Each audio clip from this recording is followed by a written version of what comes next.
A very quick introduction I want to do here to vectors. What are vectors?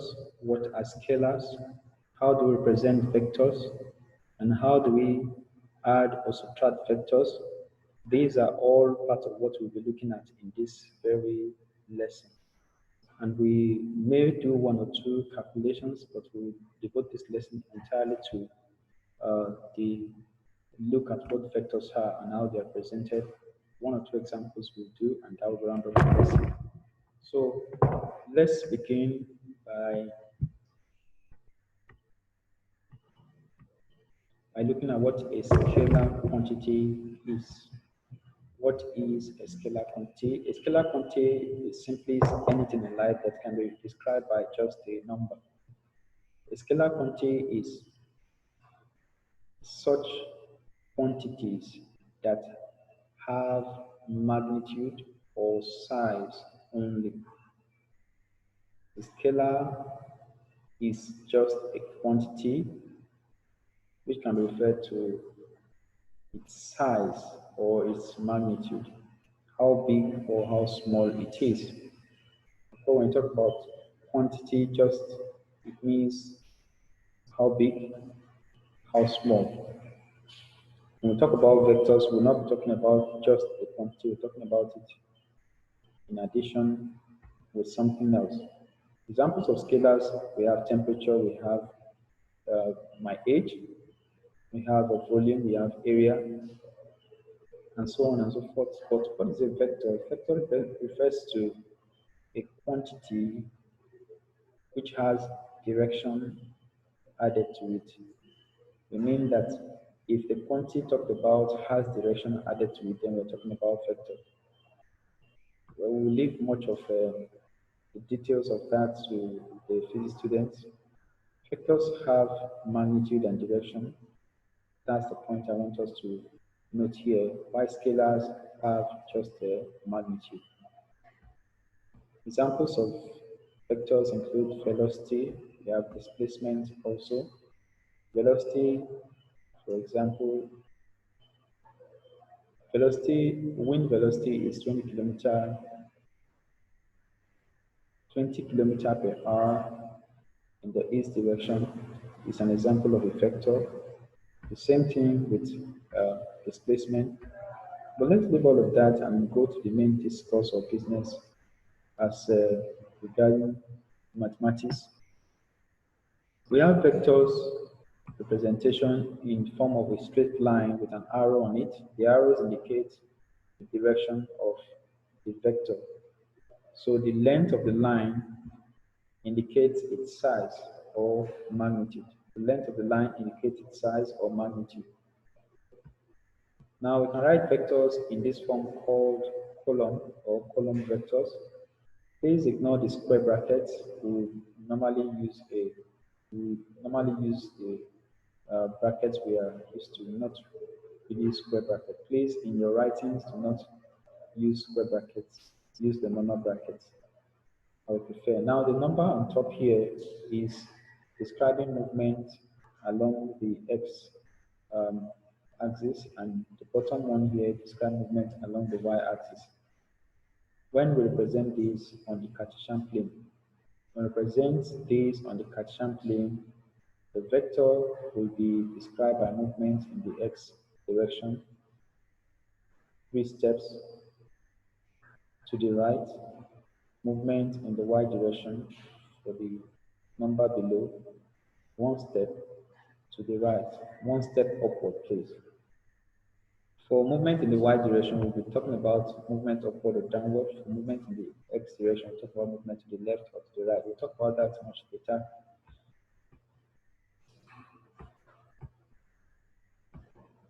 Now, the most common notation for vectors, what we have here, we have the vector AB rating for what diagram you have here, or we have it to be represented by a single small letter in bold print, or we have a small letter with an underscore with it. In print or bookwork, we normally have vectors written in bold prints like this. or in this form. But in our own writing, we will always write it in this form if we are given that it has a start point. For example, the A is a start point and B is a terminal point. Or if we are going to write in small letters as given in questions, then we're going to be writing it with an underscore with the letter so that we know that it is a vector. If we don't put that under it, then it is a scalar. All right, so if we have vectors presented in this first form, AB, the point A refers to the start point and the B refers to the terminal point. And when we say AB, it means the vector that is described by movement from the point A to the point B. I'll come again. It simply means vector that is described by movement from the point A to the point B, indicating that the arrow will face the B direction. Assuming we have vectors A and vector B, we can actually bring these two vectors together and have a single vector represent them. When we have a single vector represent them, we have what's called the resultant of vectors A and B. So if I have vector A, which means the movement along A, followed by movement along B, if I have moved along A and then along B, I would end up at this point. Now that can be represented by a single movement from this point of A beginning to the point, which is the end of B right here. So this arrow here, I can try to call this line here, or this vector here, I can try to call it vector C, which is the addition of my vector A and vector B. For a resultant of vector, the resultant of vector simply is the addition or subtraction of two or more vectors. So when we are asked to find the resultant of vectors, we mean we should add or find the sum and get us a single vector that represents the entirety of vectors that are given. A vector from point x to y will be shown as xy. So from the diagram that we have here, we can see that the vector xy is A, the vector yz is B, and the vector zs is C. What are we trying to find? What are we trying to show here? The vector x, y simply means the vector that indicates movement from the point x to y. Of course, the arrow heads in the y direction. I decided to call that A. Then the vector yz simply means the vector that is movement from point y to the point z. That we have presented as vector B. And the vector zx simply is the vector that indicates movement from the point z to the point x. We have tried to call that vector C. Now, movement along x, y, followed by movement along y, z means movement from the start point x and ending up at the point z. This can easily be described as movement from x to z anyway. But that's not what we are talking about here. We are just trying to show that we can present vectors in this double letter with an arrow on it, when it is uppercase, showing the start point and the end point, or with just a simple small letter as we have done here. We can also have vectors added together in a way of subtraction.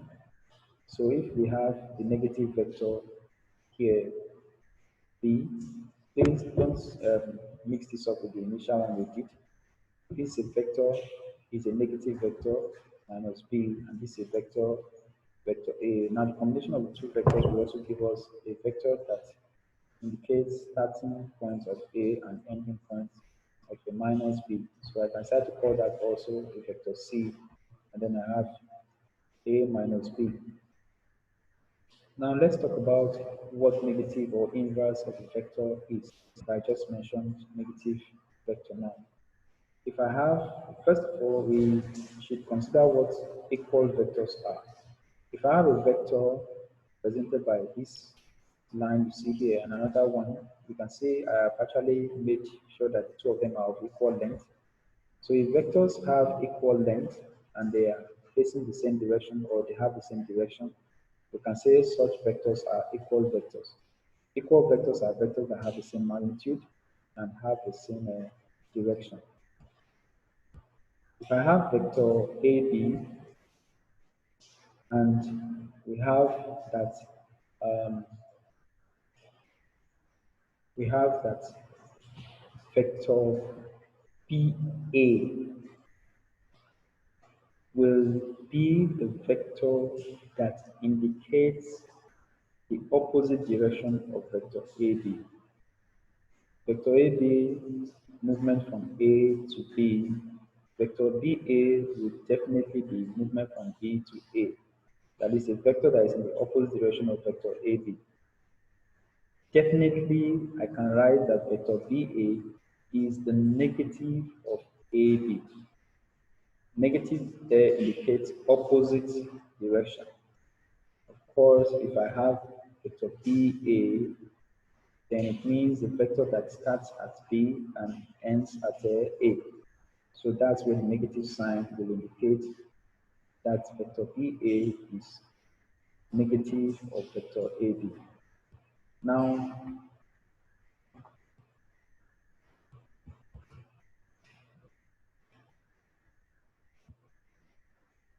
if vector AB is A, assuming, then vector BA will be minus vector AB, as we have written here earlier, which means that vector BA is minus A. You can pause the video and take a look at it carefully. The inverse of vector AB is therefore going to be written as minus AB or EA. So the negative sign here reverses the positions of B and A. Let's just take it like that. That will make it more understanding and clearer. The negative sign will mean the reverse position of B and A. Of course, that would be vector BA. We're not saying that AB is equal to this, we're saying that the negative of vector AB or the inverse of vector AB is minus AB or EA. That is the point in this case. The negative vector has the same magnitude, but the opposite direction. The negative vector has the same magnitude, but the opposite direction. The negative vector has the same magnitude, but the opposite direction. We're still on the properties. Now, if we have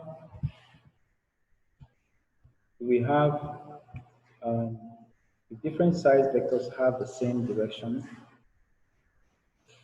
if different sized vectors, we mean that if two vectors or more vectors have the same directions, but they are of different sizes or different lengths, then we say that they are scalar multiples of each other. One is a multiple of the other one. One is a multiple of the other one. So assuming we have vector m and then we have vector n, you can see vector n is clearly longer or bigger than vector n. It means that vector m can be written as a number times n to give us vector m. So it's supposed that vector m is 3 times of n. It's supposed that vector m is 4 times of n. It's 5 times of n. It's supposed that it is 2 times of n. In that case, we say that one vector is a multiple of another. In this case, we have said that our vector n is 2 times of n. The 2 there is a scalar, so we say that this is a scalar multiple of n. Our vector m is a scalar multiple of n. Vectors can be multiplied by a scalar which changes the size of the vector but not the direction. So if you have a vector k, or we are written this as a column vector, we have vector k, which is 3 minus 2. The vector 2k is twice as long as the vector k. So it simply means if we're going to find the vector 2k, we multiply both the x and the y parts of the column vector to get the vector 2k. The vector can be broken down into its s and y components. All right, we have already mentioned a bit about column vectors. So if we have a column vector, then we can talk about the column vector as movements in the x direction, followed by movement in the y direction to produce that particular vector. And such, we can represent it in this form called column vector. We can express the movement in the x and y directions using a column vector. For the column vector xy, x represents the horizontal component. So what we have here is called the horizontal component, and this is called the vertical component of the column vector. All right, in our diagram here to my right, we have vector AB, which we have decided to call small a, which is represented also by the column vector 2, 4. This simply means 2 steps in the x direction and 4 steps in the y direction.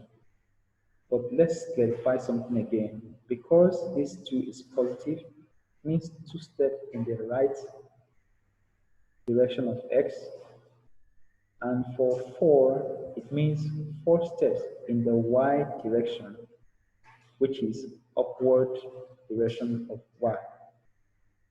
I'll come again.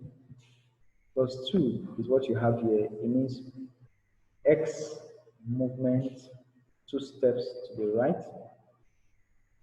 The 4 means y movement 4 steps upward. So let's come to our diagram here. So now I have point A, which is my start point. So A is my starting point. So I have point A. So I'm going to move 2 steps to my right. 1 and 2. And then 4 steps upward. I'm moving upward because the number there is positive. If it was negative, I'll move downward. So I move 4 steps upward. 1, 2, 3, and 4. So there I have the point B. So that gives me the entire description of vector AB or vector A. Now I have the inverse of that vector, which is vector BA. The inverse is also referred to as the negative vector of the vector AB. So that will be vector BA. Now that will be negative of vector AB. So negative of vector AB is minus 1 times 2, 4. So that will be minus 2 and then minus 4. So that will be movement. If I have the point A as my start point, the point B, sorry, as my start point, then I'm going to move 2 steps to the left because it is negative in the x direction. 2 steps to the left. Remember, left, right indicates x direction. Up, down indicates y direction. So 2 steps left, 1, 2. And then for the minus 4, that would mean 4 steps downward. 1, 2, 3, 4. So that gives me the point A. So that we have vector BA as the vector that is the inverse of vector AB. All right, this is just a description that I just decided to explain to this extent for those IGCSE students. Vectors can be written in terms of order vectors. Now, if I have vector A combined with vector B, I can have a resulting vector which matches or which means exactly the same thing as movement along A followed by movement along B. That gives me the vector C. Now let's take an example to round this particular lesson. We take about 2 examples to round the lesson. Right, the PQRS is a parallelogram given that PQ is the column vector 5, 0 and SP is a column vector -2, 3. Please, this is not a line, this is supposed to be an arrow. Take note, this is not just a line, it's supposed to be an arrow. Now, the vector PQ means the vector that is described by movement from the point P to Q. So we have point P to Q. You can see the arrow is indicating vector PQ. Then we have vector SP from the point S to the point P. So that's vector SP. All right, now we have this as a parallelogram. I know that the properties of parallelogram says that the opposite sides are equal in length. So it means that the length of the vector RQ is exactly the same as SP.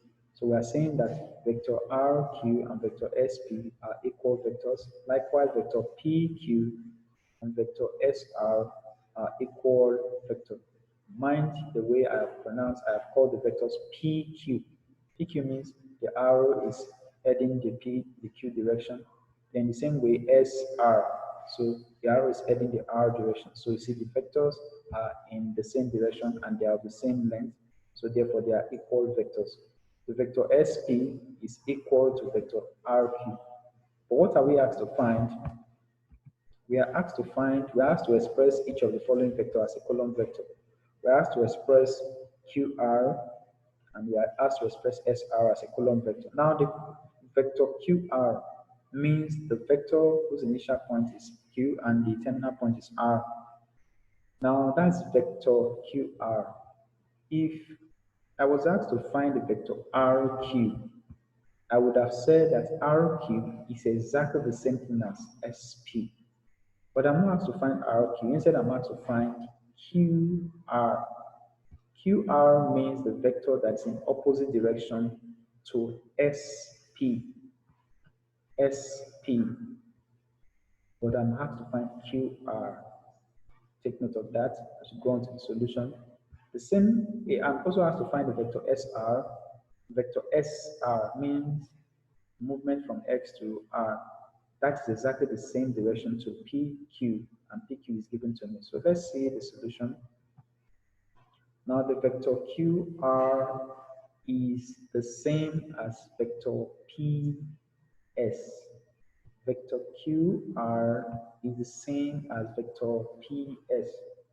That is, the vector that is described by movement from P to S is exactly the same thing as the vector described by movement from Q to R. But I don't have PS given to me, rather I have SP. And I know that PS is exactly the same thing as the negative of SP.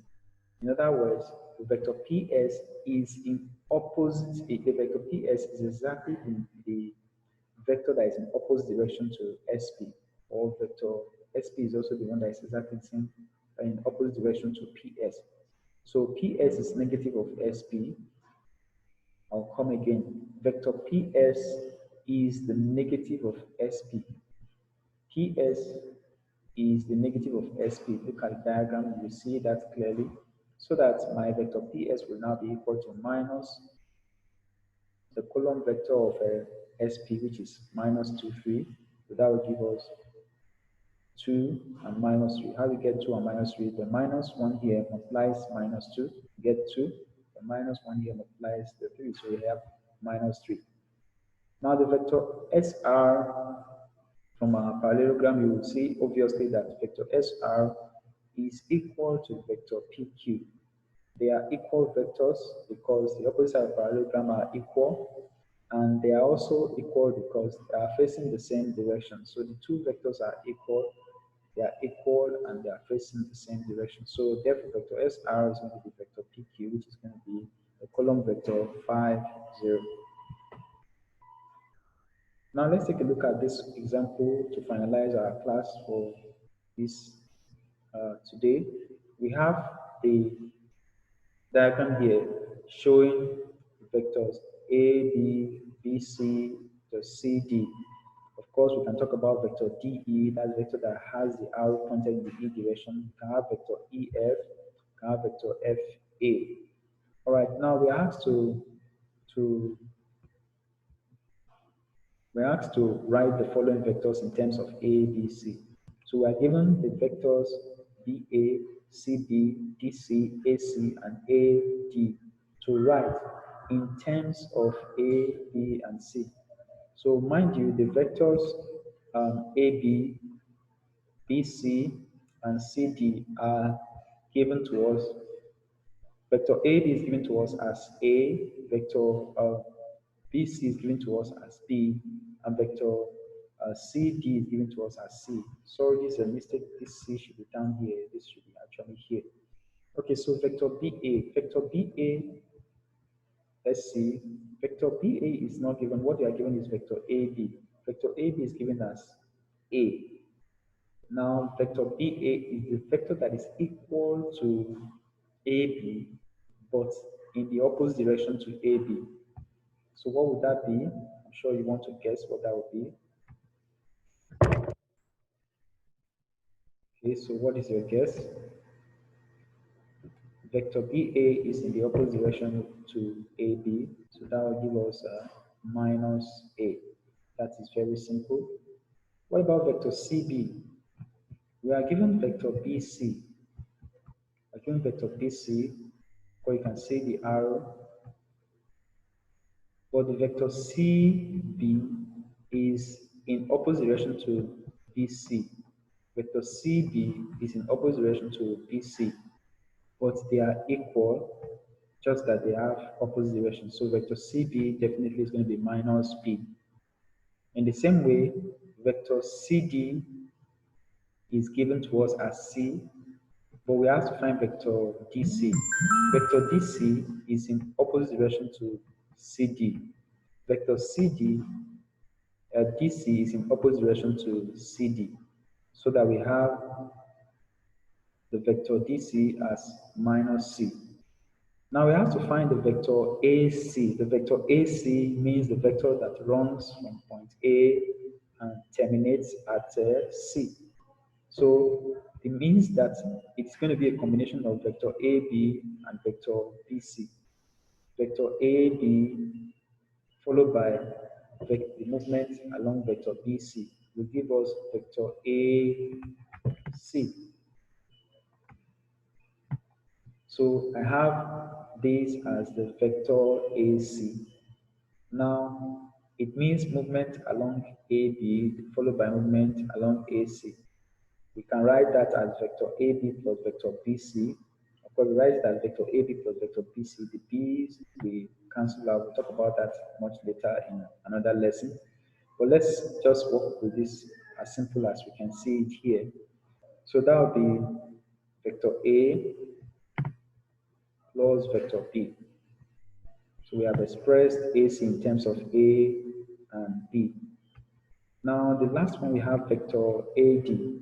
Vector AD simply talks about movement from the point A to the point D, which is exactly the same thing as movement from A. Remember, when we have AD, it means start at A and end at D. So if I start at A and end at D, that's exactly the same thing as start at A to B, move to C, and then to D. So that's movement along vector AB followed by vector BC followed by movement along vector CD. So the entirety of the movement is the same as vector AD, so that we have vector AD as vector A plus vector B plus vector C. Now you can take a look at this. Okay, let me take a look at this very quickly and then that will be all for today. Now vector ED. Vector ED is the vector that is in the opposite direction to the vector is in the same direction rather with AB, and you can see this that they are of the same length. They are of the same length. This is a polygon. You can see that it's a regular polygon. So vector ED is exactly the same direction as AB. So it's obvious that vector ED is going to be A. Vector FE is in this direction, which is actually looking like the vector CD, vector FE, this direction, and this vector CD. So they are in the same direction, but that is not the vector that we compare because they are not. They are not in the same direction. I'm actually referring to vector BC. Vector FE, look at it very well, the same direction with vector BC. So we have vector FE and vector BC as equal vectors, and they are also facing the same direction. So that will definitely be P. Vector AF, you can see clearly that vector AF is exactly the same thing as, or facing the same direction as vector CD. So definitely that will be C. Vector AE. Vector AE will simply describe the vector that has movement from point A to point E. Now from point A to point A, that will be movement from A to F and F to E. So if we have vector AE to find, then it means that we are going to do a combination of AF in addition to FE. So we have AF and then we have FE. So definitely the sum of C and D will be our AE. Then we have the vector dA. Vector dA definitely is a vector that starts at D and ends at A. So that will definitely be movement along D, E, E, F, and then F, A. So I'm sure you know what that is going to give us. We have that as vector DE. Vector DE is minus A. Vector DE is minus A. Remember, DE means movement from D to E, which is exactly the same thing as A to B, but in opposite direction. So that minus A. Y vector EF. EF is opposite in direction to BC, so that will be minus B. Then we have the vector FA, which is exactly the same thing as CD, but opposite in direction to CD. So that will be minus C. So it will be easier for us to have labeled this separately when we are working out this particular problem so that we can have these to write the solution. Now the vector BF. Vector BF means the movement from point B to point F. So that definitely will be vector BA plus vector AF. Vector BA plus vector AF. So vector BA is definitely going to be minus A, and vector AF. Of course, vector AF is exactly the same thing as vector CD. So that will be minus A plus C. Then vector EC. Vector EC is the vector that starts at E and ends at C. So that will be vector ED followed by vector DC. Now vector ED is exactly the same thing as vector AB. Obviously, if vector AB is A, then vector ED is A. We add it to vector DC.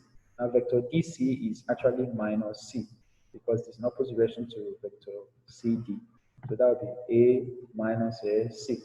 Then lastly, vector DF, we also want to figure that out and see how the result is got. So that will terminate our lesson for today. We will um, we will meet again for lessons that will mean more calculations or more problem solving on vectors. We'll do a lot of other calculations, including magnitude of a vector, and then more on vector algebra.